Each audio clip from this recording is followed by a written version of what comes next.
Well, our next guest is going to be hanging out for the Royals-Orioles broadcast tomorrow night on Fox. And, of course, he is part of the Foul Territory crew, and I am a regular viewer. And I know the Orioles have been a topic on that show this week, given, how tough of a start it's been. Although, hopefully, they're turning a corner. We'll find out. Joining us now here on GCR, he is AJ Pierzynski. AJ, it's Glenn and Stan in Baltimore. It's great to chat with you again, man. Thank you so much for taking the time for us.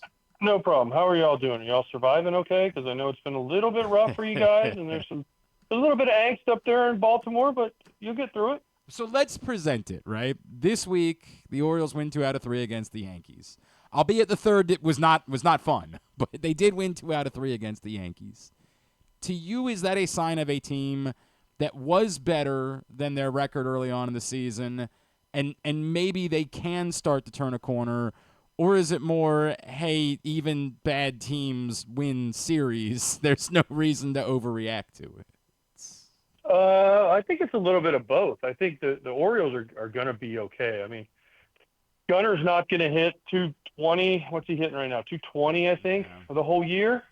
I don't think Adley's going to hit 220 the whole year.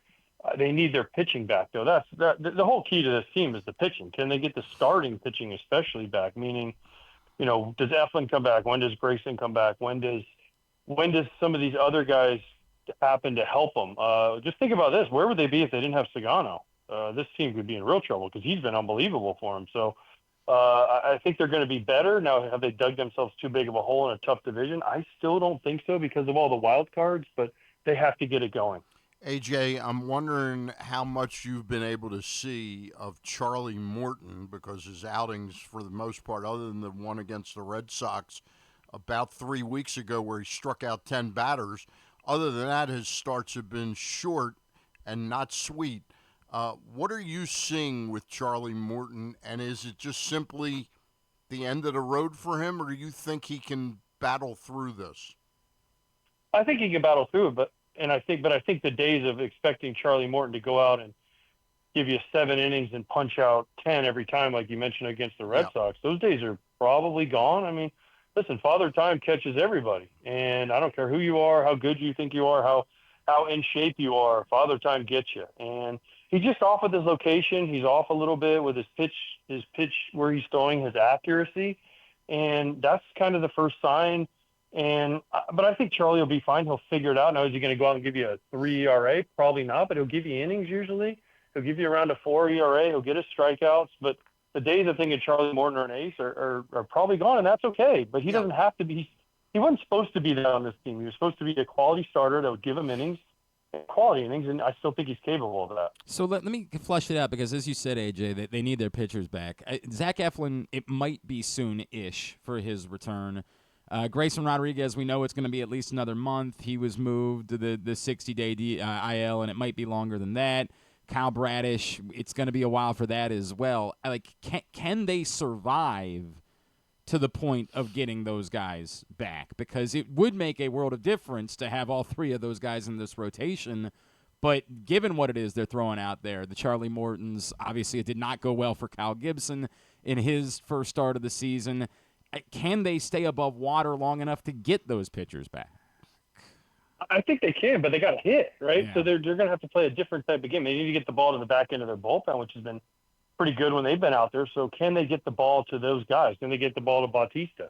If they can, I think they're going to be fine. But they got to hit. I mean, that's the thing is, what do we say about the Orioles for all these years? Oh, they got these great position players, and they're really going to be able to mash for all these years coming up. And then all of a sudden, some of these guys are struggling, and they're like, wait, what's happened? What's gone wrong here? So I think it's early in the year. The weather hasn't been great, obviously, and everyone uses that as an excuse in baseball. It's one of my favorite excuses to use. Oh, it's been cold. Well, the other team has. Right. It's been cold Somebody's for the other hitting team too, right? Right. So Aaron Judge isn't very cold right now, so it doesn't really matter to him. God.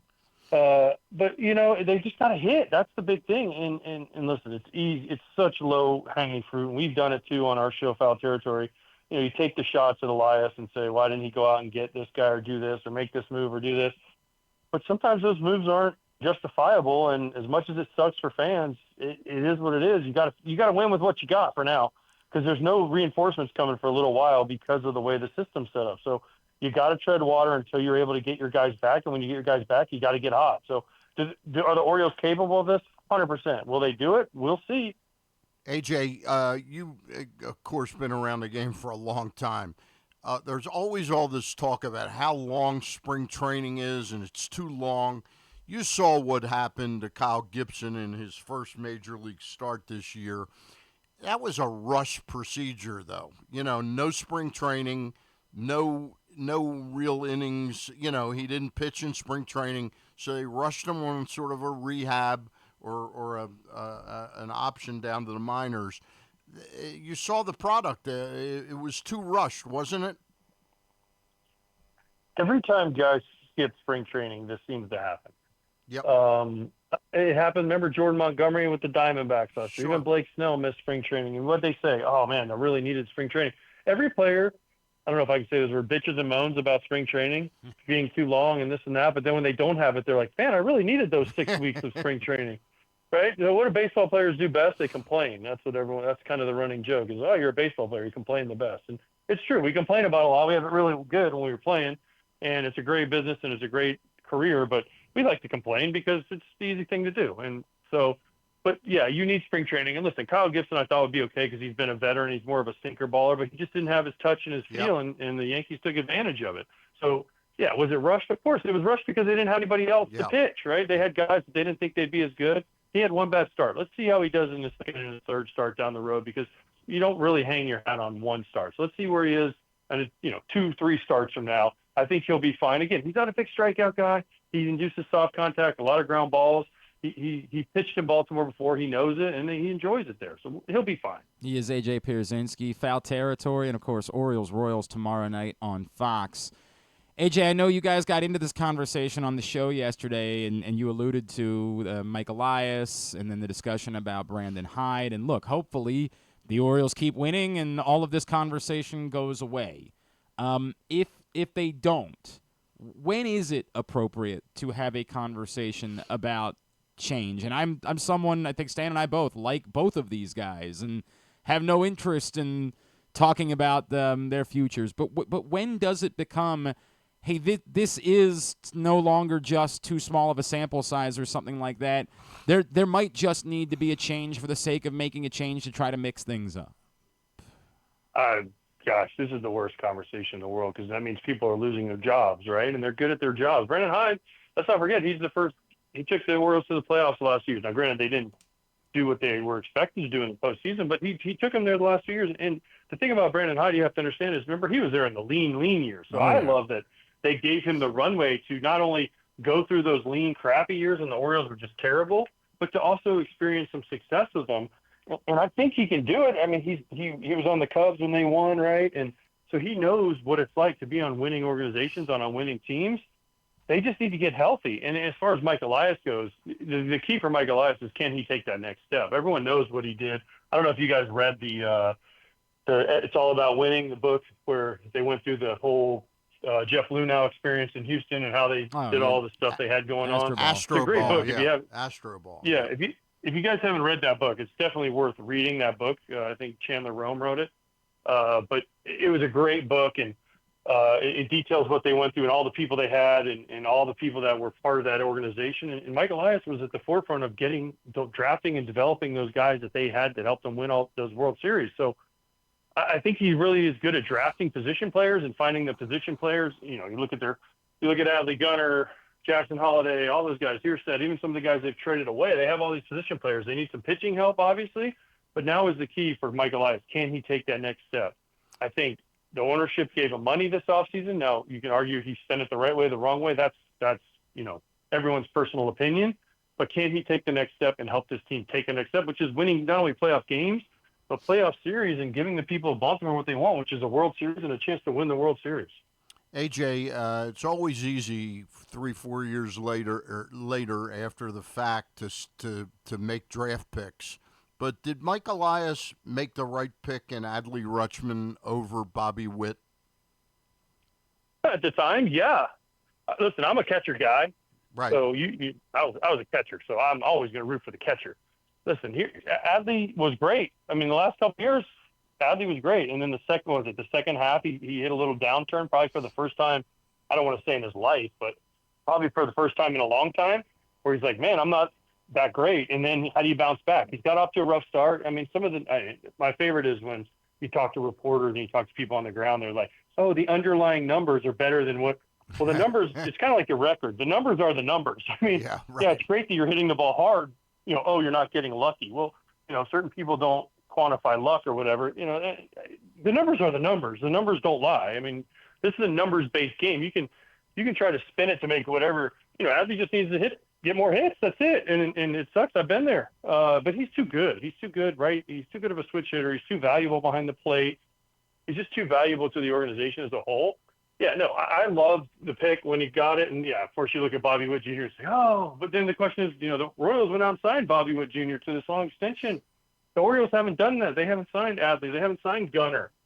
So would it have been the right pick? I don't know. It's easy to say that, but listen, I loved the pick at the time. I still think Adley's going to be a hell of a player. And, listen, we're just at May 2nd today? Small sample size. Let's see where we are in June. AJ, you talked with Adley Rutschman about luck and hitting, bad patch with luck.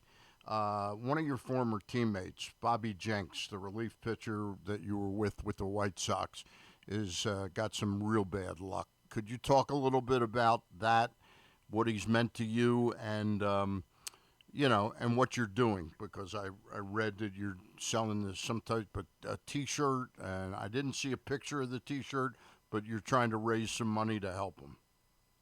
Yeah, so Bobby was our closer in 2005. Geez, 20 years ago. It still seems weird for me to say that because I still feel like I'm, 27 when we won 28 that year, and now 20 years later, I still feel that old, even though I probably don't look that old anymore. But yeah, he was our closer. He came up in the middle of the year, went on to have a great career, closed a ton of games, did a lot of special things in his life.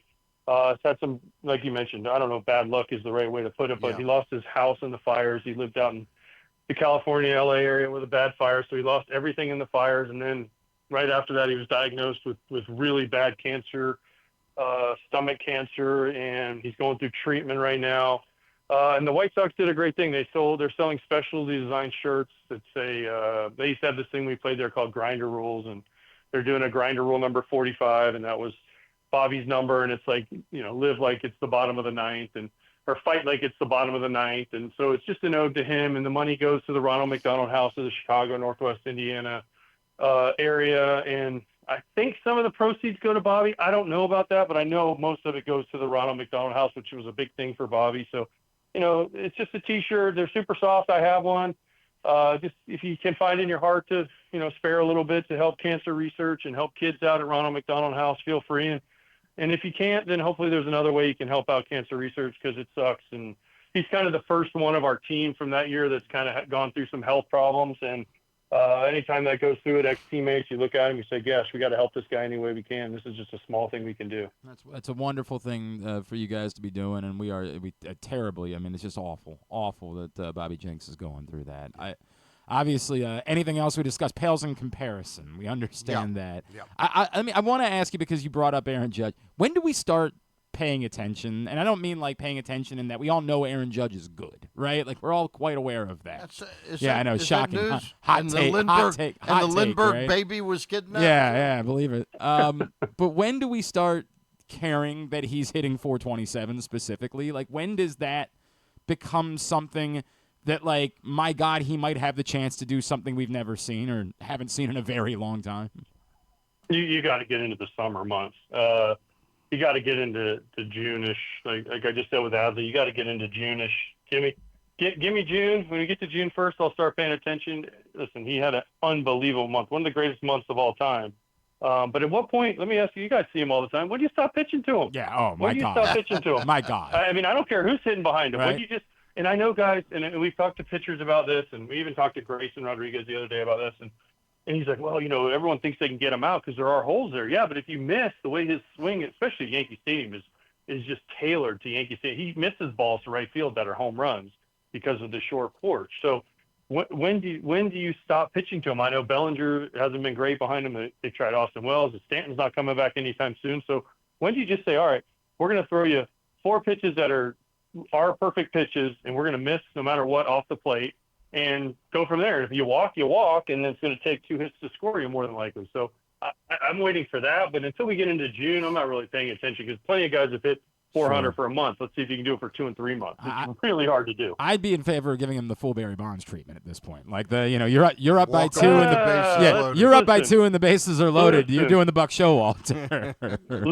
listen. Okay, I played with Barry for a year. Yeah. Nothing compares to that. Nothing compares to that experience. Trust me. He listen. As good as Aaron Judge is, Barry Bonds is in another solar system of good. It was the most incredible thing I've ever seen. I'll say this on my deathbed. That Barry Bonds is the best hitter I've ever seen, and no one else is even close. I mean, not even on the same planet as what he was. But listen, Judge is probably the best hitter going right now, all-around hitter. And I'll say this, the best right-handed hitter I've seen in a really long time. Maybe Miggy or Manny Ramirez, those guys. I mean, he's getting up into the elite, man, I don't want to see this guy come up at any time category. I want to ask this if I could, because I think I agree with everything you said about, making changes. But the argument that a fan would make is, well, even it's not somebody's fault. Sometimes you just need a kick in the teeth. You need something that wakes you up a little bit and shakes you up.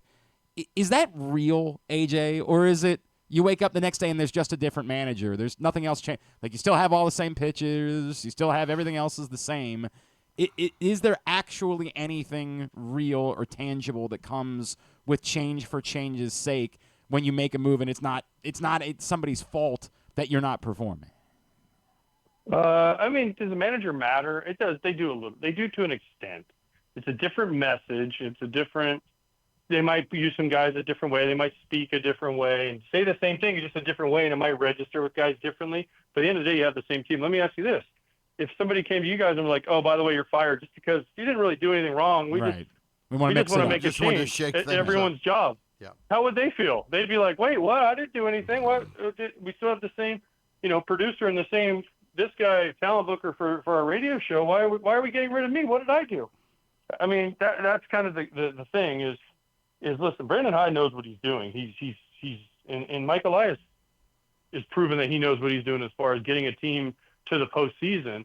Now, listen, I was only on a team once where the manager was fired in the middle of the year, and it was my last year in Atlanta. Before Freddie Gonzalez, who was there forever, just got let go by the Orioles, and they brought in Brian Snitker. Did anything change? Not really, other than we were like, oh, we got this guy, we got a new manager, and it's the same coaching staff, the same everything. I think we changed one coach, and that was it. Everything else was the same. So it was like, oh, ho-hum, we're just doing the same thing, just a different voice. And did anything really change? Not really, because we just weren't any good as a team that year. But I will say this, and we talked about on Foul Territory, when they fire your coaches as a manager, that's kind of your warning shot. Like, okay, they got rid of Freddie, they got rid of some other guys. That's kind of your warning shot, like, hey, we need to change some stuff. And I'm sure Brandon Hyde has been working on it. I know he cares, because I've talked to him a million times about it. He cares. He wants to see this organization succeed. But does firing him change anything? I'll let you guys answer the question. Do you guys really think it changes anything? No. I don't. I think that the pitching is the story. Like, that to me is the bottom line. The pitching is the story. If Brandon Hyde isn't the manager tomorrow and the pitchers are all the same, I have no idea what you think you're getting out of whoever it would be that would manage the team. How are they changing the pitching? They might change the usage of some guys. Maybe. Other than that, I mean, it's the same people, right? Yep. It's the same position players. You're not getting rid of Gunnar Henderson. You're not getting rid of Adley Rutschman. You're not getting rid of Jackson Holliday. You're not getting rid of Cedric Mullins. Maybe in July, if they stay out of it, because he's so hot, he can probably get you guys some more prospects, right? I mean, O'Hearn's not going anywhere. These guys aren't going anywhere. Yep. So you got what you got. You just got to figure out how the pieces fit. Do you try mixing up the lineup? I don't know. You're not going to hit Adley Rutschman ninth in the lineup, right? You're not going to move Gunnar to sixth and be like, hey, let's take some pressure off of him. No, it's just you got what you got, and you got to do the best you can. Managers are hired to be fired. Every one of them will tell you that. I mean, I played with some great ones, and they all at the end of the day, guess what? They all ended up not having a job. So it's part of the game, and Brandon Hyde's doing everything he can in his power to get it done, and hopefully he can turn it around for not only his sake, but for the Orioles' sake and for the Orioles fans' sake.